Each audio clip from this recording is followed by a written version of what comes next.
Hey guys, today I'm going to be changing the stereo in 5th generation Civic, 1991 to 1995. I think it's the same for the Accords as well. Don't quote me on that. This unit's just old and outdated, so we're going to be putting a new updated unit in here. And let's get right into it. I got my single DIN Boss unit here from Amazon. Just a cheapo, nothing special. All the tools you're going to need is a screw gun, Phillips screwdriver. If you don't have a screw gun, some basic electrical tools, crimps, strippers, that type of stuff. Under here, 4 Phillips screws to remove. 2 here in these cavities, and then 1 on each side. So let's go ahead and unzip those. Once you unzip those 4 screws, you can kind of pop it out, this plastic panel. And in there's a wiring harness that's very easy to disconnect. You just push this tab in and just pull it out. Then, if you have a factory radio, there is a Phillips head screw in one of these slots that screws into the radio. This one's an old school aftermarket, so I'm not exactly sure how it attaches. I'm going to get that figured out. I popped my little trim plate off with a flathead. Use a plastic pry bar if you have it. On this aftermarket unit, there's a little lever here that I was able to push down, and that was able to release the little tab that holds it in. This one's kind of a pain to get out. I might need both hands. Got my aftermarket unit out. This one was really a pain to get out. Now that we've got all that junk out of here, here's what I got going on. This is the harness for that old radio. I'm going to reuse this and splice it into my new harness. Just wanted to show you guys this old school harness. Look at that fusible link right there and how big that is. There's no fuse on this old school head unit compared to now, where every unit has a fuse on it and all these hookups with the RCA cables. So kind of interesting, but anyways, I'm going to get this hooked up and spliced onto my new harness. If you guys don't know how to do harnesses and wiring stuff, just go to AutoZone or Walmart or wherever, pick yourself up a pair of wire strippers, a pair of crimps, and some connectors. Typically I use these blue ones. These are called butt crimps, or these red ones. It depends on the gauge of wire you're using. I'll probably end up using the blue ones. They're a little bigger. So just get yourself a pack of these. They're pretty cheap.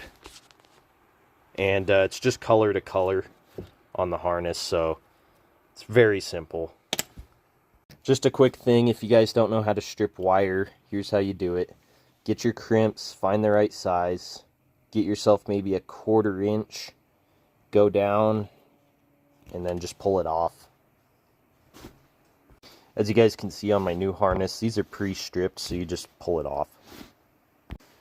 How to crimp, again, this is pretty basic. I shouldn't have to show you guys this, but I'm going to show it anyway. Put your connector on, make sure it's on there. Get your crimps, crimp it down, and do that on one side of the harness. Then find your matching color, put it in there, and do the same thing. Just crimp it down. Make sure all your ends of the wire are in there. It helps if you twist it, kind of braid it up a little bit, and then you can just stuff it in there and crimp it. A quick tip I wanted to show: if you're crimping your stuff and it slips out, I've had that happen in the past. I want to show this because it's pretty useful. Twist your wire up and then fold it in half, and then stuff it in your butt crimp and then crimp it. That gives it more wire for the crimp to bite into, so you'll have less of a chance of it slipping out. I've had that happen in the past, so just utilize that trick if you need it, and it's pretty helpful. Here's what my harness looks like. When you're building your harness, try and keep it clean. Keep all your wires straight instead of twisting around each other. I've seen some tangled harnesses and stuff on previous units that I've had to repair or remove or whatever. So here's my built harness. Keep it clean, keep it straight. Another tip for keeping things clean: get all your wires together and straight, and just wrap it with tape or zip tie it. I prefer tape, so if I ever need to remove it, I'm not risking cutting a wire trying to cut a zip tie or something. So just get all your wires and tape it up and make it clean. And you don't need to go too crazy with it. Just keep your loose wires if you're not using your dimmer or your remote or whatever. So just keep it clean. So this is a very common issue that I run into. This antenna cable will not plug into our new aftermarket unit because it's a different type of connector. So we need to go get an adapter. Obviously the old unit, it plugged in fine. So we need to go to the auto parts store, get an adapter. They're pretty cheap. I think they're like typically around 10 bucks. So not a big deal. If you're doing your radio, maybe that's something to research and get an adapter on Amazon or whatever while you're ordering your radio. So this is some fucking bullshit. Nowhere in town sells an adapter. So definitely before you guys order your radio, make sure you get an adapter for your antenna, because this is turning into a fiasco for me. So we're gonna run a whole new antenna and antenna cable so that we can get some radio reception here. And I'll show you guys how I do that here in a minute. So this is an easily avoidable problem. I'm struggling because we don't have that many parts here in town. Probably should have ordered one online, done a little more research. So definitely do that, get an adapter, because I've created a mess for myself.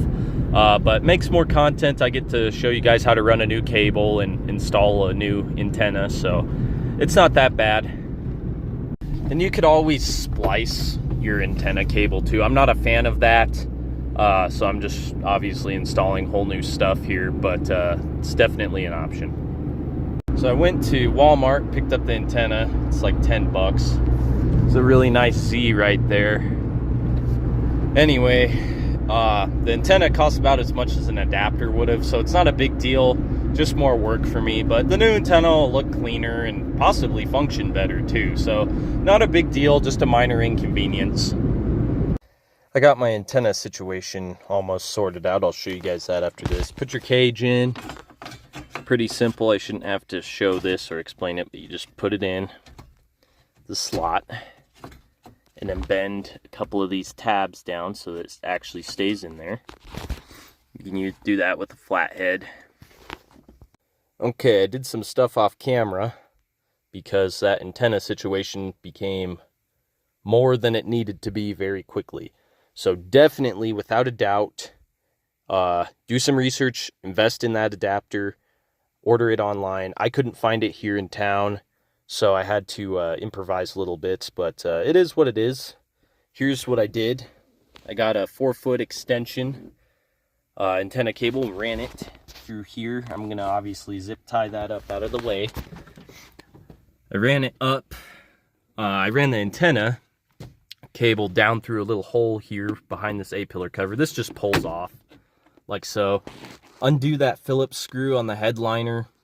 Pop that little retainer out. Very simple, but you can see what's going on here. It's this little wire channel. Conveniently, there's this little clip that I was able to clip my antenna cable into. That is not where the antenna cable was ran originally. It was ran through, actually inside the A-pillar. I assume to avoid interference with those two wires electrically with the antenna. So far I haven't noticed anything during my testing with electrical noise from that. But anyways, here's what I did for the antenna if you guys are curious. I didn't want to film this because this was a nightmare to do. But I drilled a hole here and put this piece through and threaded my antenna cable through here. There's a little hole up inside of here that you're able to get your antenna connector through and then thread it down through that channel that I showed you. I'm going to put some black latex caulking over this hole to seal that up from water. But yeah, this antenna situation was a pain. Definitely get that adapter because that was a nightmare. It wasn't that bad, but it was just unnecessary, and it was my own doing because I didn't get the adapter and I couldn't find it here in town. So definitely invest in one of those adapters and save yourself some time and some trouble, because a radio shouldn't take 2 or 3 hours. It should take maybe 45 minutes. But anyways, everything's working good. I get good reception. The speakers are working. And the harness looks good and super clean. So I'm going to button this up, put the plastic panel on with the 4 screws. It's very simple to put a radio in these. The antenna was a nightmare. Here's the stock antenna here that's going to get scrapped because it was just, yeah, it was just a nightmare. So invest in that adapter. Avoid yourself, you know, avoid the trouble of doing that. It was not necessary. But anyways, I hope you guys enjoyed this and found the tips helpful, and that, you know, if you're able to do this yourself from this video, then that's good. That's the goal. So anyways, like and subscribe if you enjoy the content. There's going to be more automotive content on the way, and we'll see you guys in the next one.